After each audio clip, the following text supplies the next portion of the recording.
ஆவியின் கனி, அதை நம்ம தியானித்து கொண்டு வருகிறோம். கடந்த வாரத்திலும் தியானித்தோம். கலாத்தியர் 5ஆம் அதிகாரம். பைபிளை திருப்பி கொள்ளுங்க. வேத புஸ்தகத்தை குட்டி பிள்ளைகள் கூட பைபிளை திருப்பி பாருங்க. வேர்ட் ஆஃப் காட்ல தேவனுடைய வார்த்தையை கவனிக்கணும். கலாத்தியர் 5ஆம் அதிகாரம் 22, 23 வசனங்கள் பாருங்க. மறுபடியும் நம்ம வாசிக்க போகிறோம். நம்ம கடந்த நாட்களில் ஆவியின் வரங்கள், 9 விதமான வரங்கள் 1 கொரிந்தியர் 12ஆம் அதிகாரத்தில் சொல்லப்பட்டவைகளை தியானித்தோம். இப்போ ஆவியின் கனி, அதில் 9 குணாதிசயங்கள் சொல்லப்படுகிறது. நல்ல கவனம். 22, 23 பாருங்க. கலாத்தியர் 5ஆம் அதிகாரம். ஆவியின் கனியோ அன்பு, சந்தோஷம், சமாதானம், நீடிய பொறுமை, தயவு, நற்குணம், விசுவாசம், சாந்தம், இச்சையடக்கம். இப்படிப்பட்டவளுக்கு விரோதமான பிரமாணம் ஒன்றுமில்லை. இந்த ஆவியின் கனி, அப்போ இதில் ஆவியின் கனிகள் என்று சொல்லப்படவில்லை, ஆவியின் கனி என்று சொல்லப்படுகிறார். 9 குணாதிசயங்கள் கொண்ட ஒரு ஆவியின் கனி. அப்போ இது நமக்குள்ளே காணப்பட வேண்டும். இது ரொம்ப அவசியம். அப்போ வரங்கள் நமக்கு எவ்வளவு அவசியமோ அதே மாதிரி ஆவியின் கனி ரொம்ப அவசியமான ஒரு காரியம். ஒருவேளை வரங்கள் கூட எனக்கு இல்லைன்னு நீங்க சொல்லலாம். ஆவியின் கனி கட்டாயம் இருக்க வேண்டும். இயேசுவோடு நிலைத்திருந்தால், செடியில கொடி நிலைத்திருந்தால் தான் கனி கொடுக்க முடியும். திராட்சை கொடியில தான் அந்த பழம் பழுக்கல கொத்தாக. அப்போ அந்த செடியோடு அந்த கொடி இணைஞ்சிருந்தால் தான் கனி கொடுக்கும். செடியிலேருந்து கட் பண்ணி விட்டால் கொடி வாடி வதங்கி கனியும் கொடுக்க முடியாது, அழிந்து விடும். இயேசு கிறிஸ்துவாகிய செடியோடு நாம் இணைந்திருந்தால் நம்ம கனி கொடுக்கிறவர்களாக இருப்போம். அப்போ நம்ம குடும்பத்தில், வேலை செய்கிற இடத்துல, படிக்கிற இடத்துல, சமுதாயத்தில், நம்ம வாழ்கிற இடத்துல நாம் கனி கொடுக்கிறவர்களாக இருக்கணும். கனிகள் என்று சொல்லும்போது ஒரு மாங்கனி, கொய்யா பழம், சப்போட்டா பழம்னு ஒரு மரம் கனி கொடுக்கும்போது அந்த மரம் அதை சாப்பிடுமா? அந்த மரத்துக்கு அது பிரயோஜனமா? இல்லை, மற்றவர்களுக்கு அது பிரயோஜனத்தை உண்டாக்கும். நமக்குள்ளே காணப்படுகிற ஆவியின் கனி மற்றவர்களுக்கு ஆசீர்வாதத்தை கொண்டு வரும். இயேசுவின் நாம நம் மூலமாய் மகிமைப்படும். மற்றவங்க நம் மூலமாய் நன்மை பெற்று இயேசுவை துதிப்பார்கள். அதுதான் கனி. அப்போ அந்த மாதிரி ஒரு வாழ்க்கை வாழ்வதுதான் தேவன் நமக்கு கொடுத்திருக்கிற வாழ்க்கை. அதனால இயேசுவை அறிந்த தேவ பிள்ளைகள் இந்த ஆவியின் கனி உள்ளவர்களாய் இருக்க வேண்டும் என்று ஆவியானவர் இதை எழுதி வைத்திருக்கிறார். அதில் நாம் முதலாவது பார்த்தோம், அன்பு என்கிற கனி. அதை கடந்த நாட்களில் தியானித்து அந்த தேவ அன்பு நம் உள்ளத்தில் ஊற்றப்பட ஜெபம் பண்ணினோம். சரியா? அது முதலாவது. ரெண்டாவது என்ன சொல்லப்படுகிறது? சந்தோஷம்.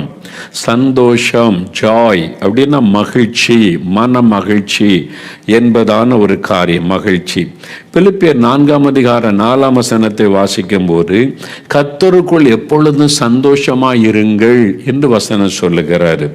கர்த்தருக்குள்ள எப்பவுமே நம்ம சந்தோஷமா இருக்கணுமா? தேவ பிள்ளைகள், இயேசுவால் ரட்சிக்கப்பட்டவங்க, இயேசுவை உள்ளத்துல ஏற்றுக்கொண்டவங்க எப்பொழுதும் சந்தோஷமா இருக்கணுமா?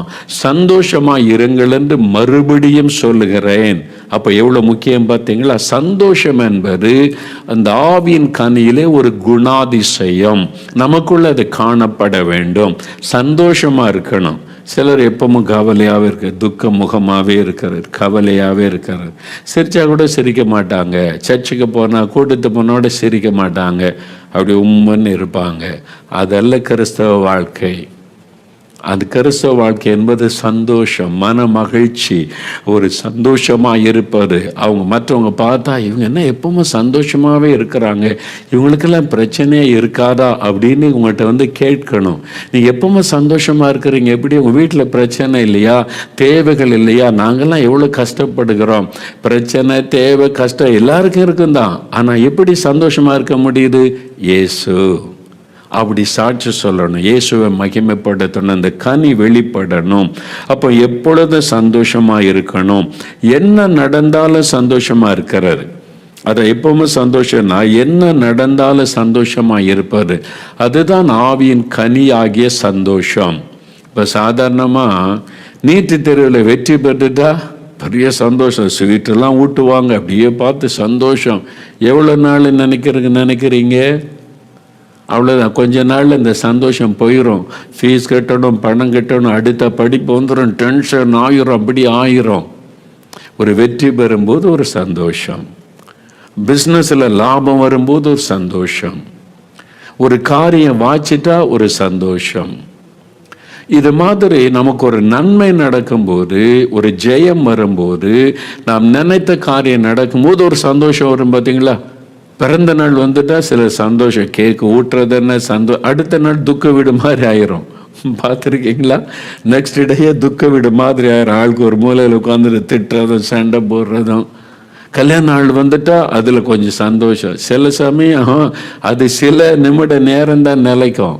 அந்த பார்ட்டி வர்றதுக்குள்ளே சண்டை வந்துடும், குழப்பம் வந்துடும், மூஞ்செல்லாம் திருப்பிடுவாங்க, மகிழ்ச்சி போய்விடும்.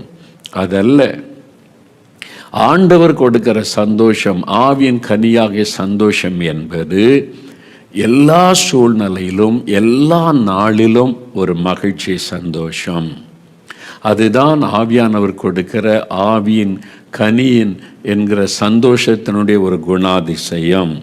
அதை குறித்து ஆபகூக் என்ற தீர்க்கதரிசி, அந்த வசனத்தை நல்ல கவனிங்க. ஆபகூக் 3ஆம் அதிகாரம் 17-18 வசனம் பாருங்களேன். அது பழைய ஏற்பாட்டில் 1086வது பக்கம் எடுத்துக்கொள்ளுங்க. 1086வது பக்கம் பழைய ஏற்பாட்டில் நான் வாசிக்கிறேன். நல்ல பைபிளை வசனத்தை கவனிங்க, நல்லா பாருங்க, அந்த அப்பதான் உங்களுக்கு விளங்கும்.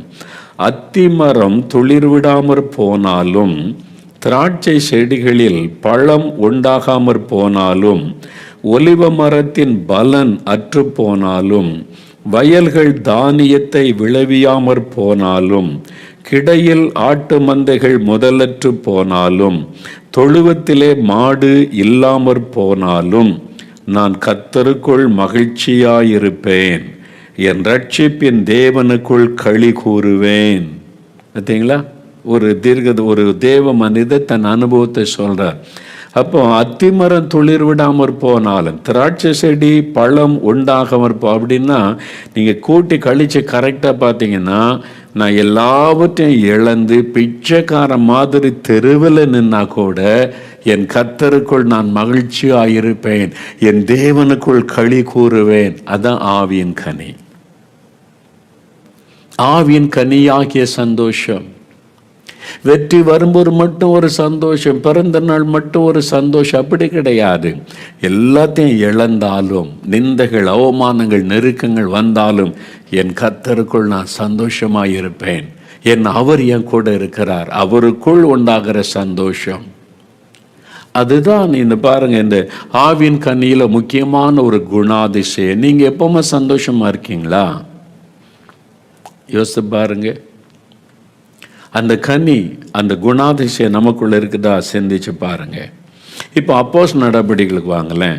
அப்போஸ் நடபடிகளில் ஆதி திருச்சபையில் விசுவாசிகள் எப்படி இருந்தாங்க? அப்போஸ்தலர் 2ஆம் அதிகாரம் 46வது வசனம் பாருங்க. அப்போஸ்தலர் 2:46. புதிய ஏற்பாட்டில் 163வது பக்கம் பாருங்க. ஆதி திருச்சபை விசுவாசிகள் ஆண்டவரை ஏற்றுக்கொண்டவங்க ஒருமனப்பட்டவர்களாய் தேவாலயத்தில் அனுதினமும் தரித்திருந்து வீடுகள் தோறும் அப்பம் விட்டு மகிழ்ச்சியோடும் கபடமில்லாத இருதயத்தோடும் போஜனம் பண்ணி மகிழ்ச்சியோடும், அவன் பார்த்தா எப்பவும் மகிழ்ச்சியா இருக்கிறாங்க. இயேசுவை ஏற்றுக்கொண்டவங்க தேவ பிள்ளைகள், கர்த்தருடைய பிள்ளைகள், இது மாதிரி சீஷர்களா எப்பவும் சந்தோஷமா இருங்க, எல்லாரும் சந்தோஷமா இருக்கிறாங்க. அப்போ எருசலேமில் மற்றவங்க பார்க்க இவங்க மட்டும் எப்படி சந்தோஷமா இருக்கிறாங்க, இவங்கெல்லாம் இயேசுவை ஏற்றுக்கொண்டவங்க, இயேசுடைய சீஷர்கள், வித்தியாசமா இருக்குது, அவங்கெல்லாம் எப்பவும் எல்லா சூழ்நிலையில சந்தோஷமா இருக்கிறாங்க. அதுதான் நாம் தேவ பிள்ளைகள் என்பதற்கு பெரிய ஒரு சாட்சி. இயேசுவை பின்பற்றுகிறவங்க இயேசுடைய சீஷர்கள் என்பதற்கு சாட்சி. நீங்க வேலை செய்கிற இடத்துல, வசிக்கிற இடத்துல உங்க மூலமா இந்த கனி வெளிப்படுகிறதா? இந்த ஆவியின் கனியின் குணாதிசயம் வெளிப்படுகிறதா? யோசித்து பாருங்க. இல்லாட்ட எப்போ பார்த்தாலும் என்ன துக்கத்தோடு இருக்கிற, சர்ச்சுக்கு போகிறேன்ற, ஜெபம் பண்ணுறேன்ற, ஏதோ ஜெபிக்கலாம் வாங்க நிகழ்ச்சியெல்லாம் பார்த்து ஜெபிக்கிறேன்ற, அப்போ எப்பவும் துக்கமாகவே இருக்கிறியே. ஒரே பிரச்சனையாக இருக்குது, ஒரே பாடுகளாக இருக்குது. இதல்ல கிறிஸ்தவ வாழ்க்கை. நம்ம சுற்றி என்ன நடந்தாலும் நான் இயேசுக்குள்ள சந்தோஷமாக இருக்கேன். ஏன் தெரியுமா? என் இயேசு என்னோடு இருக்கிறார். அவர் எனக்குள் இருக்கிறதுனால மகிழ்ச்சி பொங்கி கொண்டு அந்த சந்தோஷம், இது ஆவியின் கனியினுடைய ஒரு குணாதிசயம். அது நமக்குள்ள இருக்கணும். அதை பெற்றுக்கொள்ளணும், ரொம்ப அவசியம். இன்னொன்று பாருங்களேன், அப்போஸ்தலர் 5ஆம் அதிகாரத்தில் அப்போஸ்தலர் 5ஆம் அதிகாரத்தில் கிறிஸ்தவ சீஷர்களுக்கு பாடு வருகிறாரு. அந்த நாட்கள் இந்த மத தலைவர்கள் சீஷர்களை கூப்பிட்டு அவங்கள அடித்தாங்க. அடித்து மிரட்டி காயப்படுத்தி, நீங்கள் அப்போஸ்தலர் 5ஆம் அதிகாரம் 40-41 வசனம் பாருங்கள். அப்பொழுது அவர்கள் அவனுடைய யோசனைக்கு உடன்பட்டு அப்போஸ்தலரை வரவழைத்து, இயேசுடைய சீஷர்களை வரவழைத்து அடித்து, இயேசுவின் நாமத்தை குறித்து பேசக்கூடாது என்று கட்டளையிட்டு அவர்களை விடுதலையாக்கினார். அடித்து வேதனைப்படுத்தி மிரட்டி இனி கொன்னுருவோம், அவ்வளோதான், இந்த இயேசுவை பற்றி பேசக்கூடாதுன்னு அனுப்பிட்டாங்க. அவன் உடனே வந்து அழுதுகிட்டு, ஐயோ நாங்கள் ஊழியம் தானே செஞ்சோம், இயேசுக்கு தானே பண்ணோம், அப்படி ஆயிட்டு. அவங்க என்ன பண்ணாங்களாம், அவருடைய நாமத்துக்காக தாங்கள் அவமானம் அடைவதற்கு பாத்திரராக எண்ணப்பட்டபடியால் சந்தோஷமாய் ஆலோசனை சங்கத்தை விட்டு புறப்பட்டு போனார்கள். யாரும் அழுதுகிட்டு போகலை. நம்ம அவமானப்பட்டுட்டோமே, அடியெல்லாம் வாங்கிட்டோமே, இயேசுக்காகத்தான் நான் இயேசு என்ன பண்ணார் அப்படின்லாம் நினைக்கல. அவங்க இயேசுக்காக அடிபடுவது பாக்கியம் என்ற சந்தோஷத்தோடே ஆலோசனை சங்கத்தை விட்டு போனாங்க. அந்த சந்தோஷம், அடிப்பட்டாலும் நிந்திக்கப்பட்டாலும் அவமானப்படுத்தப்பட்டாலும் சந்தோஷம், இதுதான் ரொம்ப முக்கியமான ஒரு காரியம். இந்த சந்தோஷம் உங்களுக்குள்ள இருக்குதா? அந்த கனியின் சுபாவம் உங்களுக்கு ரொம்ப அவசியம். நீங்கள் அதை கேட்கணும், ஆண்டவரே இந்த சுபாவம் எனக்கு வேணும், இந்த ஆவியின் கனியில் இருக்கிற குணாதிசயம் நான் எப்பவும் கர்த்தருக்குள்ள மகிழ்ச்சியாக இருக்கணும், சந்தோஷமாக இருக்கணும், என்ன நடந்தாலும்னு சொல்லி நீங்கள் ஆண்டவர்கிட்ட கேட்கணும். முதல் நூற்றாண்டில் ரோமருடைய ஆட்சி காலம். அப்போ ஆண்டவர் எழுப்புதலை அனுப்பி திருச்சபை வளர்ந்து பெருகி கொண்டிருக்கிறாரு. ரோமாபுரியில் நீரோ மன்னன் என்கிற ஒரு மன்னன் ஆட்சி செய்து கொண்டு, அவன் தான் கிறிஸ்தவளை அதிகமாய் கொடுமைப்படுத்தினவன், கிறிஸ்தவளை உபத்திரவப்படுத்தினவன். அதனால கிறிஸ்தவர்கள் ஒளிஞ்சு தான் ஆராதிப்பாங்க, ரகசியமாக தான் சீஷர்கள் பிரயாணப்படுவாங்க. அவங்க ரகசியமாக தாங்கள் கிறிஸ்தவர்கள் என்பதை வெளிக்காட்டி கொள்ளக்கூட முடியாது. அதனால் அவங்க தாங்கள் மற்ற விசுவாசிகளுக்கு தாங்கள் கிறிஸ்தவர்கள் இயேசுவை பின்பற்றுகள் என்பதற்கு என்ன பண்ணுவாங்களாம், தரையில் மீன் படத்தை வரைஞ்சா அவங்க அண்டர்ஸ்டாண்ட் பண்ணுவாங்க இவங்க விசுவாசிகள் என்று. அப்படி தான் தங்களை அறிமுகப்படுத்தி கொள்ளுவார்கள். அந்த அளவிற்கு கிறிஸ்தவர்கள் கொடுமைப்படுத்தப்பட்டு ஏராளமான பேர், ஆயிரக்கணக்கான பேர் இரத்த சாட்சியாய் மரித்தார்கள் நீரோ மன்னனுடைய காலத்தில். அந்த சமயத்தில் கொலேசியம் என்கிற பிரம்மாண்டமான தியேட்டரை கட்டி 50,000 பேர் உட்காரலாம். அந்த மாதிரி அந்த காலத்திலே கட்டி அதற்குள்ளே கிறிஸ்தவர்களை கொண்டு வந்து உபத்திரவப்படுத்துவார். ஜனங்கள்லாம் உட்காந்து கைத்தட்டி ரசிப்பார். அப்போ பசியோடு இருக்கிற சிங்கத்தை அடைச்சி வச்சிருப்பாங்க. இயேசுவை மறுதலிக்கணும், குடும்பமாக கணவன் மனைவி பிள்ளைகளோடு கொண்டு வந்து நிறுத்திடுவாங்க. 100 குடும்பத்தை நிறுத்திடுவாங்க. இவங்கெல்லாம் கிறிஸ்தவர்கள், இயேசுவை ஏற்றுக்கொண்டவங்க. அது நீரோ மன்னன் சொல்லுவான், இயேசு மறுதலிங்க, இயேசு கடவுள் கிடையாது, நீரோ மன்னன் தான் கடவுள்னு சொல்லுங்க. அப்போ சீசர், அந்த நீரோ அந்த மன்னனை தான் கடவுள்னு சொல்லுவாங்க ரோமர்கள். அதனால சீசர் தான் கடவுள், நான் தான் கடவுள்னு சொல்லுங்க, அவங்களை விட்டுறோம். இயேசு கடவுள், இயேசு தான் அப்படின்னு சொன்னால் அவங்களை கொன்று விடுவோம் என்று அவங்க தண்டனை கொடுக்கப்பட்டாரு. அவங்கெல்லாம் சொன்னாங்க, இயேசு தான் எங்களுடைய ஆண்டவர், இயேசு தான் எங்கள் ரட்சகர், மரணமே வந்தாலும் பயப்பட மாட்டோம்னு சொல்லி அப்படியே ஆண்டவரை துதிப்பாங்களாம். இந்த நிறமான கோபம் வருமா. அதனால பாருங்க, பசியோடு இருக்கிற சிங்கத்தை அவிழ்த்து விடுவாங்க. அந்த பெரிய அந்த இதுக்குள்ள அந்த மைதானத்துக்குள்ள சுற்றிலும் அவங்க உட்கார்ந்து மக்களெல்லாம் ரசிப்பாங்க. அந்த சிங்கம் அவர்களை கடித்து குதறும். அதை பார்த்து கைத்தட்டி ரசிப்பாங்க. இது சரித்திரத்தில் எழுதப்பட்ட காரியம். இப்போவும் நீங்கள் ரோமாபுரிக்கு போன அந்த கொலோசியம் இருக்கிறாரு.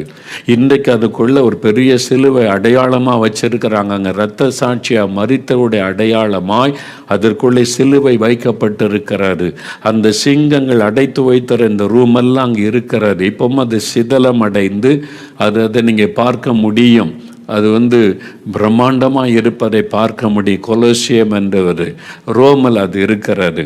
அந்த மாதிரி நடைபெற்றது. இப்படி சிங்கங்கள் இங்கே கையில் கை குழந்தை வச்சுருப்பாங்க. எல்லாத்தையும் மொத்தமாக கொல்ல நீங்கள் கற்பனை பண்ணி பாருங்கள். கிறிஸ்தவர்கள் நீங்கள் யோசித்து பாருங்கள். குழந்தையை பறித்து கொண்டு போகும். பெற்றோருடைய கண் முன்னால் குழந்தையை கடித்து கொதறி சாப்பிடும் அந்த சிங்கம். கணவனை கடித்து கொள்ளும், மனைவியை கடித்து கொள்ளும். ஒவ்வொருவராய் கொல்லப்படும் போது இவங்க கண் முன்னால் நடக்கும். யோசித்து பாருங்க. அப்பவும் அவங்க இயேசுவை மறுதலிக்காம அவங்க என்ன நடந்தது தெரியுமா? அழுது கொண்டு இருக்காம தேவனை துதித்து பாட்டு பாடிக்கிட்டே இருப்பாங்களாம். அப்படியே கண்ணை மூடி ஆண்டவரை துதித்து மகிழ்ச்சியாக பாட்டு பாடிக்கிட்டே நீரோ மன்னனால் விளங்கி கொள்ள முடியல.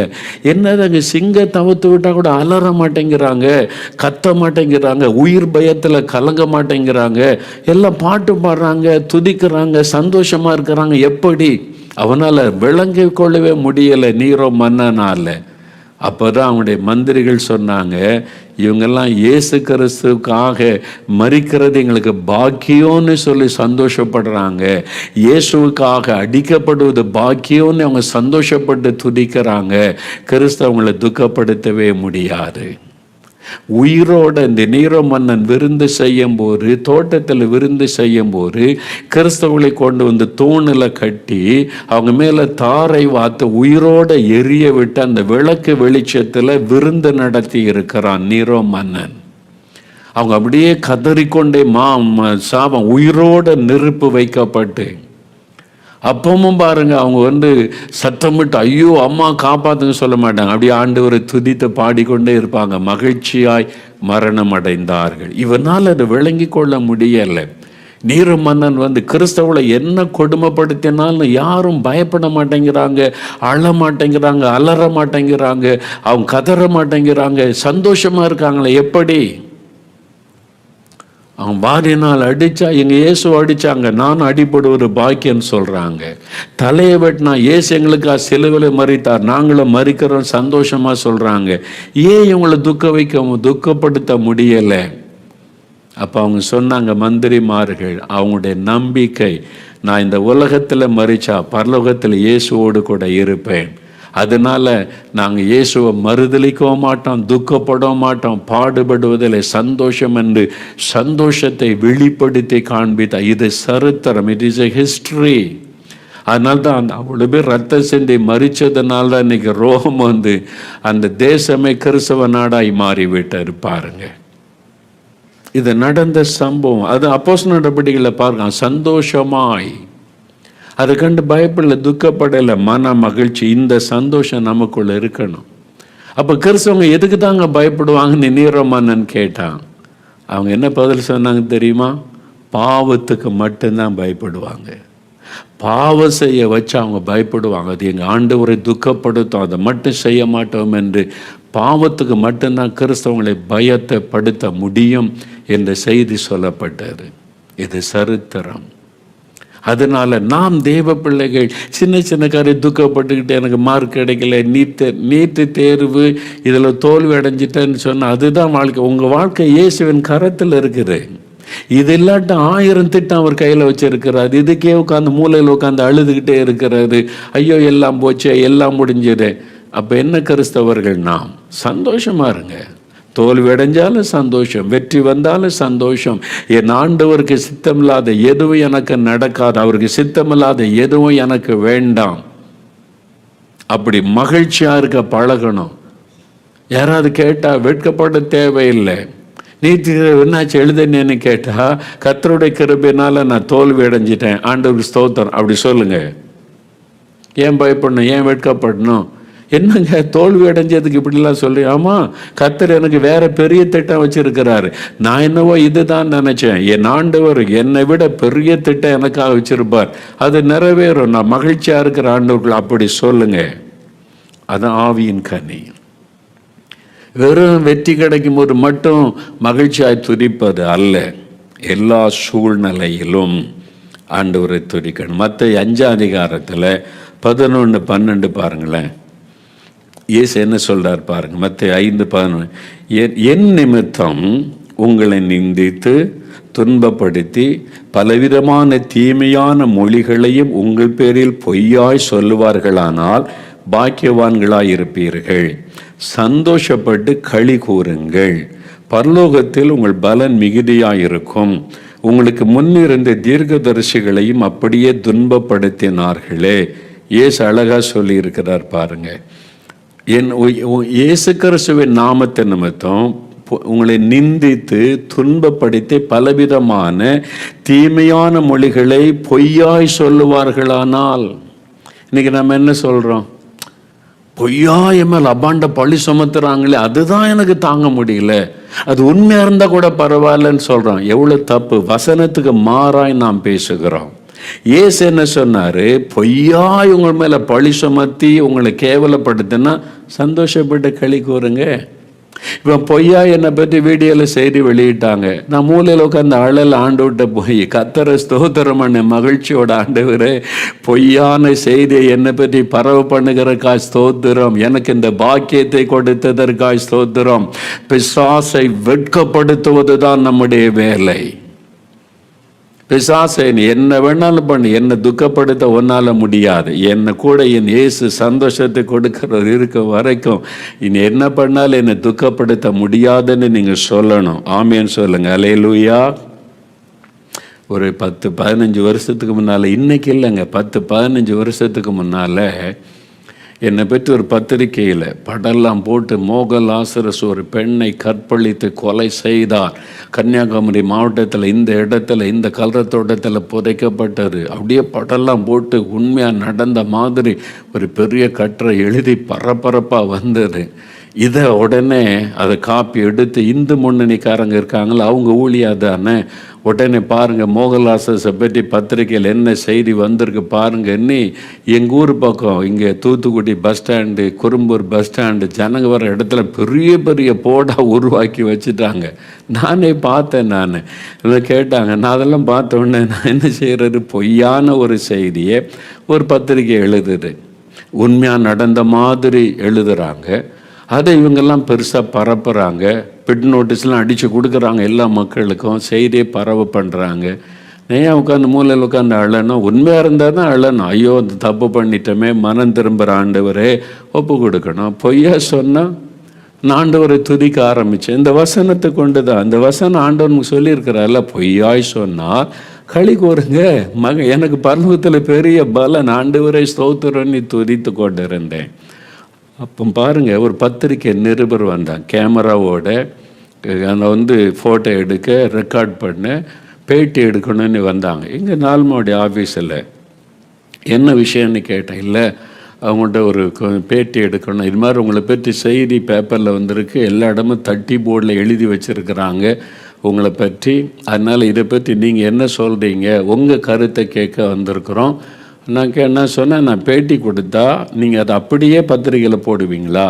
நீங்கள் மறைச்சிட்டு உங்களுக்கு சாதகமாக பொய்யானதை போட்டிங்கன்னா, இல்லை நாங்கள் அப்படியே போடுறோம். சரி அப்படின்னா நாங்களும் ரெக்கார்ட் பண்ணுவோம், எங்கிட்டையும் கேமரா இருக்குது, ரெக்கார்ட் பண்ணுவோம் நீங்கள் பேட்டி எடுக்கிறத அப்படின்னு. சரி அப்படின்னு சொன்ன உடனே ஆஃபீஸில் ஒழுங்கு பண்ணிட்டாங்க. நிருபர்கள் வந்திருக்கிறாங்க, கேமரா ரெடி, ஃபோட்டோ எடுக்கிறாங்க, நாங்களும் ரெக்கார்ட் பண்ணுறதுக்கு ரெடி.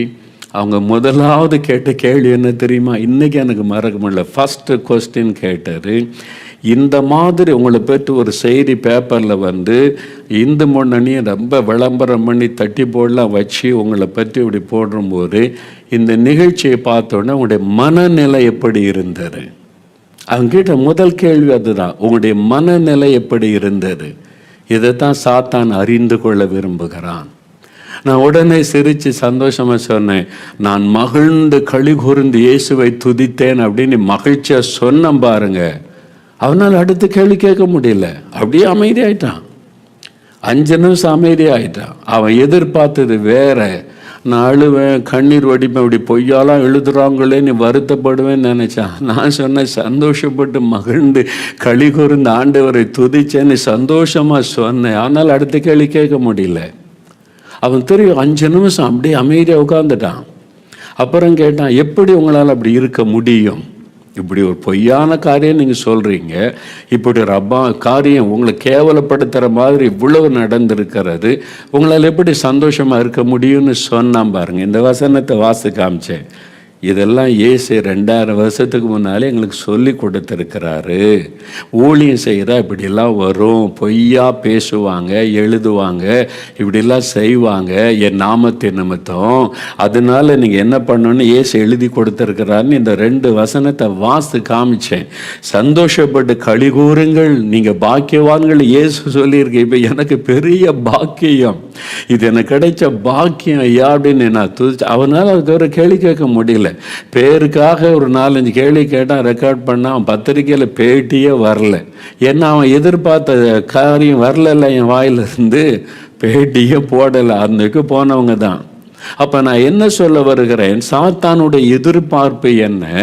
உங்கள் வீட்டுக்குள்ளேயே, ஆஃபீஸிலேயே, உங்கள் சபையிலே உங்கள் மேல் அபாண்டமான பழி, பொய்யான குற்றச்சாட்டு இதெல்லாம் வரும்போது உங்கள் மனநிலை எப்படி இருக்கிறது என்பதுதான் சாத்தான் கவனிப்பான்.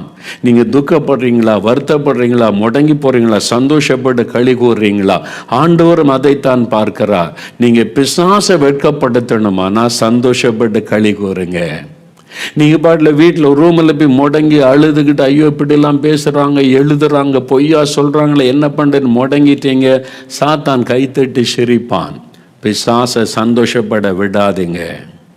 அதனால் தானே சொல்ல, சாத்தானே எனக்கு விரோதமாக எத்தனை அவமானமான வீடியோ வந்தாலும் சரி, எத்தனை கேவலமான காரியங்களை பொய்யாய் பரப்புகிற கள்ளர்கள் எழும்பி பொய்யானவர்கள் போலியானவர்கள் பேசினாலே சரி, நான் துக்கப்படவும் மாட்டேன், முடங்கி போகவும் மாட்டேன். என் கர்த்தரை துதித்து கொண்டே இருப்பேன், ஊழியை செய்து கொண்டே இருப்பேன். ஏன்னா என் இயேசுக்குள் நான் மன மகிழ்ச்சியாக இருக்கிறேன். அப்படி பேசுகிறவன் தான் முடங்கி போவான், அப்படி பேசுகிறவன் தான் துக்கப்பட்டு போவான். என்னை துக்கப்படுத்த ஒன்னால முடியாது. என்னை சந்தோஷப்படுத்துகிற இயேசு எனக்குள் இருக்கிறார். அதுதான் ஆவியின் கனி, அந்த சந்தோஷம். மாமியார் திட்டார்ன்றிருக்கு, அப்படியே முகத்தை மூஞ்ச உம்முன்னி வச்சுக்கிட்டு தூங்காம அழுதுகிட்டு இருக்கீங்களே, என்ன இருக்கிறவங்ககிட்ட ஆவியின் கனி? திட்டினா என்ன? பொய்யா தானே சொன்னாங்க, சந்தோஷப்பட்டு களி கூறுங்க. அப்படித்தானே இயேசு சொல்லி இருக்கிறாரு. மருமகள் திட்டாருன்னு வீடு வீடா போய் அழுதுகிட்டு இருக்கு, என்ன கிறிஸ்தவ வாழ்க்கை? பொய்யா தானே சொன்னாங்க, சந்தோஷப்பட்டு களி கூறுங்கன்னு தான் ஆண்டு சொல்லியிருக்கிற. ஆஃபீஸில், வேலை செய்கிற இடத்துல, சமுதாயத்தில் நீங்கள் உண்மையாக இருந்தால் பொய்யானதை சொல்ல தான் செய்வாங்க. அப்படி ஊழியம் செய்கிறதுக்கு கொஞ்சம் பேரை பிசாசு வச்சிருக்கிறான். அவங்க ஊழியம் அதுதான் செய்வாங்க. அது உங்களை பாதிக்கக்கூடாது, அதான் இயேசு விரும்புகிறார். எத்தனை பேர் என்ன போட்டாலும் என்ன அது பாதிக்காது, ஏன்னா இயேசு எனக்குள்ள இருக்கிறார். அந்த சந்தோஷத்தை, இதெல்லாம் எனக்கு பாக்கியம். என்னை பற்றி பொய்யா பேச பேச பேச ஆண்டவர் கிருபை தந்துக்கிட்டே இருக்கிறார், ஆசீர்வாதம் தந்துக்கிட்டே இருக்கிறார். என்னால் அதை உணரும். எவ்வளவு அதிகமாக என்னை கேவலமாக பேசுகிறாங்களோ, வீடியோலாம் வெளியிடுறாங்களோ, அந்த அளவுக்கு ஆண்டுடைய கிருபை ஆசீர்வாதம் எனக்குள் பெருகுகிறதை நான் பார்க்கிறேன். அதனால் அவரை துதிக்கிறேன். ஒரு நாளும் போய் ஆண்டோட்டு போய் அழுது கொண்டிருக்கல, என்ன ஆண்டவர் இப்படிலாம் பேசுகிறாங்க, எழுதுறாங்க, நீர் ஒன்று பண்ணாமல் இருக்க சொன்னதே கிடையாது. ஆண்டவரை துதிக்கிறேன் மகிழ்ச்சியோடு. இதுதான் இயேசு நமக்கு கற்றுக் கொடுத்தது. இதுதான் ஆவியின் கனியாகிய சந்தோஷம். வெற்றி வந்த கேக் ஊட்டுவதல்ல, பிறந்த நாளுக்கு கேக் ஊட்டுவதல்ல ஆவியின் சந்தோஷம். ஆவியின் கனியாகிய சந்தோஷம் என்பது நிந்திக்கிறதுக்கு மத்தியிலும், அவமானத்துக்கு நடுவிலும், வேதனைக்கு நடுவிலும் ஒரு சந்தோஷம். அதுதான் ஆண்டவர் கொடுக்கிற சந்தோஷம். கடைசியாக ஒன்று சொல்லி நம்ம ஜெபிக்க போகிறோம். ஆண்டவர் எனக்கு கற்றுக் கொடுத்ததான் நான் உங்களுக்கு கற்றுக் கொடுக்க முடியும். என்னை ஞாபகம் இருக்கிற எங்களுக்கு திருமணமாகி 40 வருடம் கடந்து விட்டார். ஒரு 20 வருஷத்துக்கு முன்னால் ஒரு பப்ளிக் மீட்டிங் பாளையங்கோட்டையில் நான் ஜெபம் பண்ணிக்கிட்டு இருக்கிறேன். கூட்டம், கடைசி நாள் கூட்டம், ஃபுல் மைதானமாக ஜனங்கள் நிரம்பி இருக்கிற கூட்டம். நான் ஜெபிக்கும் போது ஆண்டவர் சொல்கிறாரு, இன்றைக்கி நீ என்னை மகிமைப்படுத்துவியா அப்படின்னு. ஆமாம், உண்மை மகிமைப்படுத்துறது தானே இந்த ஊழியம். என்ன மகிமைப்படுத்துகிற ஆண்டவரே, இல்லை, நான் உனக்கு குழந்தை தரல, நீ என்கிட்ட ஜெபமெல்லாம் பண்ண, நான் உன் மனைவியின் கற்பத்தை ஆசீர்வதிக்கலை, குழந்தை தரலை, அதுக்காக என்னை மகிமைப்படுத்துவியான்னு கேட்டார். நான் எதிர்பார்க்காத ஒரு கேள்வி. 20 இயர்ஸுக்கு முன்னால் பாளையங்கோட்டையில் ஒரு கூட்டத்தில் கடைசி நாள் ஜெபத்துக்கான ஆண்டோட காத்திருந்து ஜெபிக்கும் போது யோசித்து பாருங்க, இப்படி கூட ஆண்டவர் கேட்பாரா, இப்படி நடக்குமா? எனக்கு என்னுடைய அனுபவம் அது. அப்போ நான் கேட்ட ஆண்டவர்கிட்ட, இதில் எப்படி உங்களை நான் மகிமைப்படுத்த முடியும்? நீங்கள் ஒரு குழந்தை தந்திருந்தா, நான் ஜெபம் பண்ண 5 வருஷம் கர்த்தர் உங்கள் குழந்தை தந்தார்னு மகிமைப்படுத்தலாம். தராத ஒன்றுக்காக எப்படி மகிமைப்படுத்த முடியும்? நீட்டு தேர்வில் வெற்றி கிடைச்சா மகிமைப்படுத்தலாம், தோல்வி அடைஞ்சா எப்படி இயேசுவை மகிமைப்படுத்த முடியும்? +2ல் வெற்றி எடுத்து மார்க்கை நிறைய எடுத்தால் மகிமைப்படுத்தலாம், தோல்வி அடைஞ்சு எப்படி மகிமைப்படுத்த முடியும்? அது மாதிரி நான் கேட்ட ஆண்டவர்கிட்ட, அது எப்படி ஆண்டவரே, நீங்கள் ஒரு ஆசீர்வாதம் தந்தால் அதை சொல்லி மகிமைப்படுத்தலாம், நீங்கள் எனக்கு குழந்தை தரலை, அதுக்கு என்னை மகிமைப்படுத்துவியான்னு கேட்குறீங்களே, அது எப்படின்னு நான் கேட்டேன். ஆண்டவர்கிட்ட திருப்பி கேட்டேன். அப்போ ஆண்டவர் சொன்னார், நீ உனக்கு குழந்தை இல்லைன்னு என்றைக்காவது அழுது கண்ணீர் விடுத்து சோர்ந்து போயிருக்கியான்னு கேட்டார். நான் யோசித்து பார்த்தேன், குழந்தைக்காக நான் ஜெபிச்சிருக்கிறேன் ஆண்டவர்கிட்ட, என் மனைவி எங்களை ஆசீர்வதியும் குழந்தை செல்வத்தை உமக்காக வளர்க்க தாருன்னு ஜெபிச்சிருக்கிறோம். ஆண்டவர் அதுக்கு பதில் தரல, அது நான் கேட்டபடி செய்யலைன்னு வைங்க. நான் அதுக்காக மூலையில் உட்காந்து அழுதது கிடையாது. ஆத்துமாக்களுக்காக அழுதுருக்கிறேன், தேசங்களுக்காக அழுதுருக்கிறேன், மற்றவங்களுக்காக அழுது ஜெபிச்சிருக்கிறேன். எனக்கு ஏன் குழந்தை தரல ஆண்டவருன்னு நான் வருத்தப்பட்டதில்லை, சோர்ந்து போன கேள்வி கேட்டதில்லை. அப்போ ஆண்டுக்கு சொன்னார் என்னை பார்த்து, அப்போ குழந்தை இல்லாட்டாலும் நான் உன்னை சந்தோஷமாக வச்சுருக்கேன்ல. ஆமாண்டு, நான் உமக்குள்ள எப்பவும் சந்தோஷமாக இருக்கிறேன்.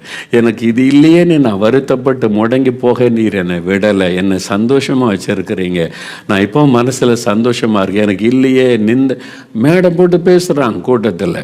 எங்கள் ஊரில் குறும்பூரில் பப்ளிக் மீட்டிங் போட்டு இந்த மத தீவிரவாத அமைப்பினர் இருக்காங்க, மோகன்லாஸ் ஜெபம் பண்ணி எல்லாருக்கும் குழந்தை கிடைக்கின்ற, அவருக்கு ஏன் குழந்தை இல்லை, பப்ளிக் மீட்டிங்கில் பேசுனாங்க. ஏங்க அதெல்லாம் கேட்டு நான் துக்கப்பட்டு அழலாம் இல்லை, வருத்தப்படலாம் இல்லை. அப்போ ஆண்டவர் கேட்டார், நீ அதை பற்றி துக்கப்பட்டும்படி நான் விட்டேனா? இல்லை ஆண்டவர், என்னை துக்கப்பட நீங்கள் என்னை துக்கப்பட விடலையே, என்னை எப்பவுமே சந்தோஷமாக வச்சுருக்கிறீங்களே. அப்புறம் ஆண்டவர் சொன்னார், இல்லாத போதிலும் குறைவுக்கு மத்தியிலும் உன் மனதில் சந்தோஷத்தை கொடுக்க வல்லமை உள்ள ஒரே ஒருவர் நான் மாத்திரம்தான், அதை சாட்சியாக சொல்லுன்னு சொன்னார். நீ அதன் மூலமாக என்னை மகிமைப்படுத்து. எல்லாரும் குழந்தை கிடைச்சாதான் சந்தோஷம் நினைக்கிறாங்க. தராவிட்டாலும் சந்தோஷம் இயேசுவால் கொடுக்க முடியும். இதுதான் நான் கொடுக்கிற சந்தோஷம், இதுதான் நான் கொடுக்கிற மிகப்பெரிய ஆசீர்வாதம், அதை சொல்லு மக்களுக்குன்னு சொன்னார். பப்ளிக் மேடையில் சொன்னேன், தேவன் எனக்கு குழந்தை கொடுக்காததற்காக தேவனை துதிக்கிறேன், நான் மகிழ்ச்சியாக இருக்கிறேன். இல்லாவிட்டால் ஏன் தெரியுமா, இயேசுதான் என் சந்தோஷம்.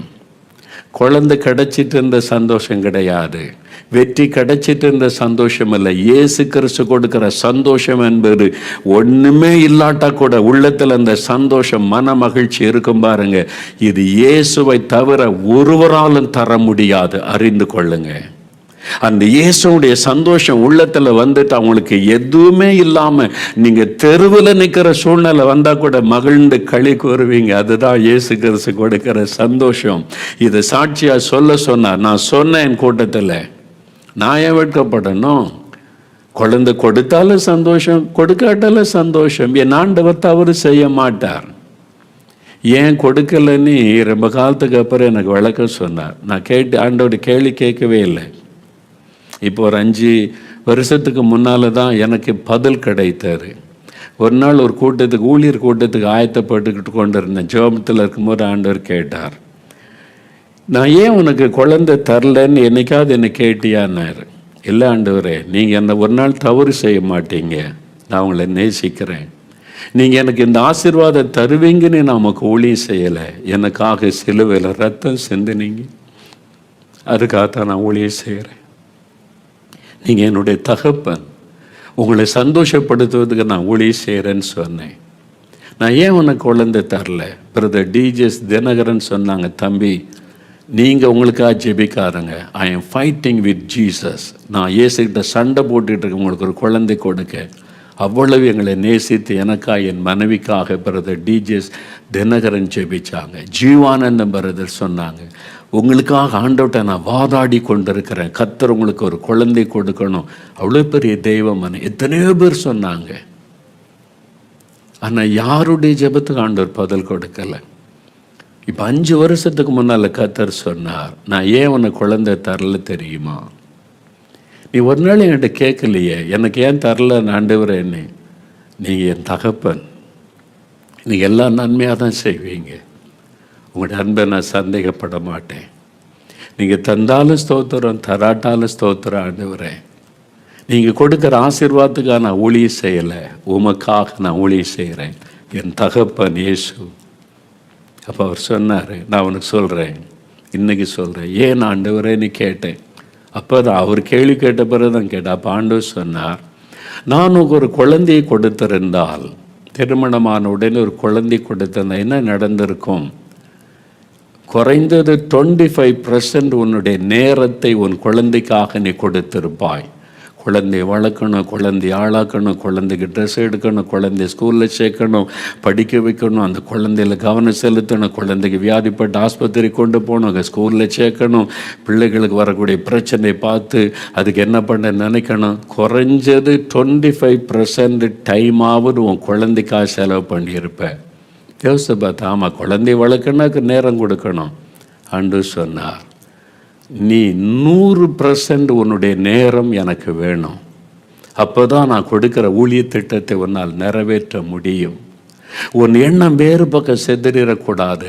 உன் எண்ணம் குழந்தைகளை வளர்க்கறதில், குடும்பத்தை கவனிக்கிறதுல சிதறிவிடக்கூடாது.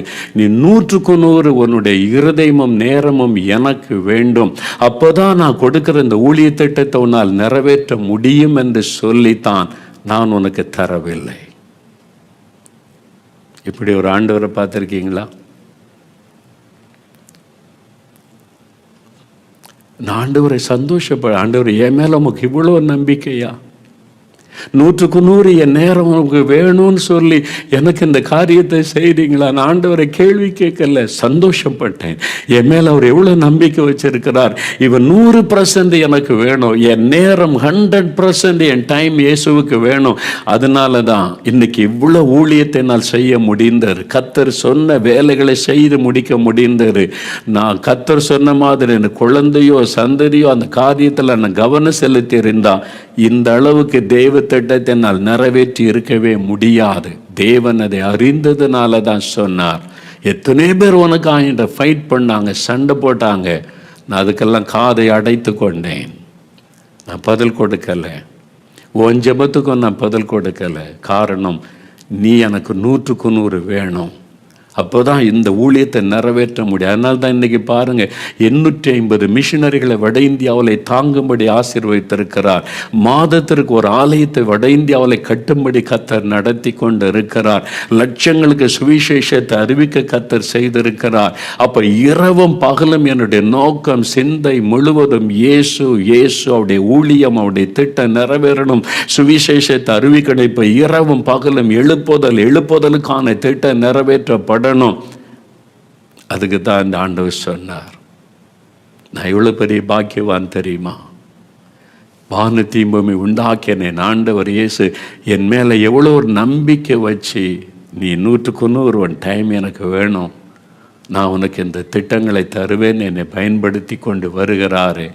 அந்த கிருபையை நினைத்து தேவனை துதிக்க, அதான் அவருடைய கிருபை. சந்தோஷமாக இருக்கிறேன். ஒரு நாள் இல்லைன்னு நான் வருத்தப்பட்டது, ஆண்டவர்கிட்ட போய் அழுததெல்லாம் கிடையாது.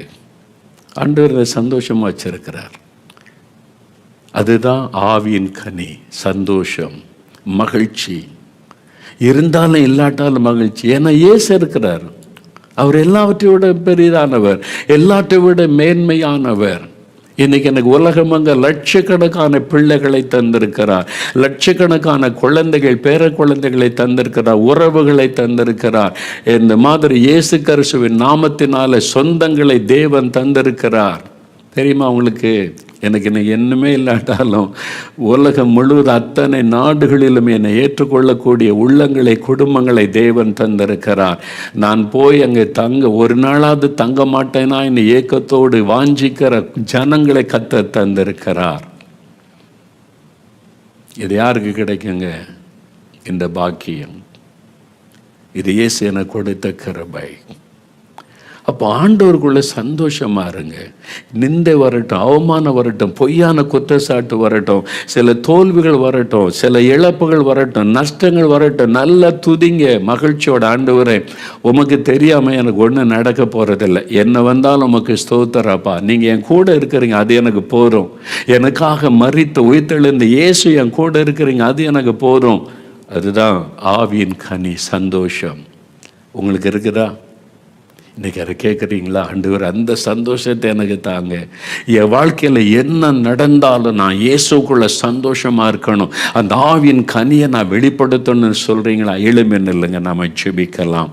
அது ஒரு பெரிய அது இயேசு கிறிஸ்துவோடு வாழ்வது என்பது இருக்கிறதே, ஒரு க்ளோரியஸ் லைஃபுங்க. யார் என்ன வேணாலும் பேசட்டும், என்ன வேணாலும் கத்தட்டும், என்ன வேணாலும் எழுதட்டும், எத்தனை குற்றச்சாட்டுகளை சொல்லட்டும், எத்தனை வீடியோ கட் பண்ணி போட்டு குற்றப்படுத்தட்டும், பாதிக்கவே பாதிக்காது. ஒரு நிமிஷம் கூட தூக்கம் கூட பாதிக்காது. வருத்தம் வரும், மகிழ்ச்சி வரும். ஆண்டவருக்காக இதெல்லாம் நான் அனுபவிக்கிற பாக்கியம் கொடுத்தார், ஆண்டவருக்கு நன்றி. இந்த மாதிரி பொய்யான குற்றச்சாட்டுகள், அவமானங்கள், நிந்தைகள் இயேசு நிமித்தம் எனக்கு வருகிறதற்காய் ஸ்தோத்திரம் என்று மகிழ பண்ணுவார். அதுதான் இயேசு. இந்த உலகத்தில் வேற யாராலும் இந்த சந்தோஷத்தை தரவே முடியாது. அறிந்து அதனால தான் இந்த இயேசுவை சொந்தமாக்கி கொள்ளுங்க அப்படின்னு சொல்லுகிறேன். இந்த இயேசுவை உள்ளத்தில் சொந்தமாக்கிட்டா அந்த சந்தோஷம், அந்த மகிழ்ச்சி இருக்கிற ஒன்றும் உங்களை பாதிக்க முடியாது. நீங்கள் இப்போ கேளுங்க, கண்ணை மூடுங்க, ஒரு 2 நிமிஷம் ஆண்டவர்கிட்ட பேசுங்க. ஆண்டவரே, இந்த ஆவியின் கனியாகி இந்த சந்தோஷம், மன மகிழ்ச்சி எனக்கு வேணும்ப்பா. இந்த ஆவியின் கனி, இந்த குணாதிசயம் எனக்கு வேணும். இனிமே நான் துக்கத்தோடு இருக்கக்கூடாது, இனிமே நான் சோர்ந்து போய் அழுது கொண்டு உட்கார்ந்துருக்க கூடாது, இனி நான் மூலையில் இப்போ உட்கார்ந்துருக்க கூடாது. என்ன நடந்தாலும் என் ஆண்டவர் இயேசுக்குள்ளே மகிழ்ந்து களி கூறுவேன், நான் மகிழ்ந்து களி கூறுவேன். சொல்லுங்க சொல்லுங்க, வாய் திறந்த அந்த மகிழ்ச்சியை தாங்க, அந்த சந்தோஷத்தை எனக்கு தாங்க. ஆண்டவரே, அந்த சந்தோஷம், மகிழ்ச்சி என் உள்ளத்தை நிரப்பட்டும். கேளுங்க கேளுங்க, ஆண்டவரிடத்தில் கேளுங்க, மன மகிழ்ச்சியை பெற்றுக்கொள்ளுங்க. ஆண்டவரே, ஆவியின் கனியாகிய சந்தோஷம் உடைய பிள்ளைகளை நிரப்பட்டும் நிரப்பட்டும் நிரப்பட்டும். இன்றைக்கு இந்த கவலைகள், அந்த வருத்தங்கள், முறுமுறுப்புகள் எல்லாம் விலகட்டும். இயேசு கிறிஸ்துவின் நாமத்தில் முறுமுறுப்புகள் விலகட்டும். அந்த சோர்வுகள், கலக்கங்கள் மறையட்டும். உமக்குள்ள சந்தோஷமா இருக்கணும் ஆண்டவரே. இந்த மகள் சந்தோஷமா இருக்கணும், இந்த மகன் சந்தோஷமா இருக்கணும். இருந்தாலும் இல்லாட்டாலும் சந்தோஷம், லாபமானாலும் நஷ்டமானாலும் சந்தோஷம், வெற்றி வந்தாலும் தோல்வி வந்தாலும் சந்தோஷம், நிந்தைகள் அவமானம் வந்தாலும் சந்தோஷம். இயேசுவுக்குள்ளே மன மகிழ்ச்சி ஒவ்வொருவருக்குள்ளும் உண்டாகட்டும், இயேசுவின் நாமத்தில் உண்டாகட்டும். ஒவ்வொருவரை இந்த மன மகிழ்ச்சியினால் நிரப்பும் நிரப்பும் நிரப்பும், அந்த சந்தோஷத்தினால் நிரப்பும். இன்றைக்கோடு சோர்வுகள், வருத்தங்கள் எல்லாம் விலகி போகட்டும் இயேசுவின் நாமத்தில். மகிழ பண்ணுங்க ஆண்டவரே, ஒவ்வொருவரையும் மகிழ பண்ணுங்க ஆண்டவரே, ஒவ்வொருவரையும் மகிழ்ந்து களிகூற பண்ணுங்க ஆண்டவரே. நீர் அப்படி செய்கிறதற்காய் ஸ்தோத்திரம். இந்த ஆவியின் கனி ஒவ்வொருவருக்குள்ளும் வந்து விட்டதற்காய் ஸ்தோத்திரம் ஸ்தோத்திரம் ஸ்தோத்திரம். ஆண்டவரே, எப்பொழுதும் இந்த ஆவியின் கனியாகிய சந்தோஷம், இந்த மன மகிழ்ச்சி ஒவ்வொருவருக்குள்ளும் நிறைந்திருக்க கிருபை தாரும். இனி ஒரு நாளும் இந்த சந்தோஷத்தை சாத்தான் பாதிக்க இடம் கொடுக்காதபடி கிறிஸ்துவுக்குள் எப்போது மகிழ்ந்திருக்கும்படி பிள்ளைகளுக்கு உதவி செய்யும். அப்படி ஆசீர்வதித்ததற்காய் ஸ்தோத்திரம் ஸ்தோத்திரம். இயேசு கிறிஸ்துவின் நாமத்தில் ஜெபிக்கிறோம் பிதாவே. ஆமேன் ஆமேன். என் ஆத்துமாவே கர்த்தரை ஸ்தோத்திரி, என் முழு உள்ளமே அவருடைய பரிசுத்தமுள்ள நாமத்தை ஸ்தோத்திரி. என் ஆத்துமாவே கர்த்தரை ஸ்தோத்திரி, அவர் செய்த சகல உபகாரங்களை மறவாதே. ஆமேன் ஆமேன்.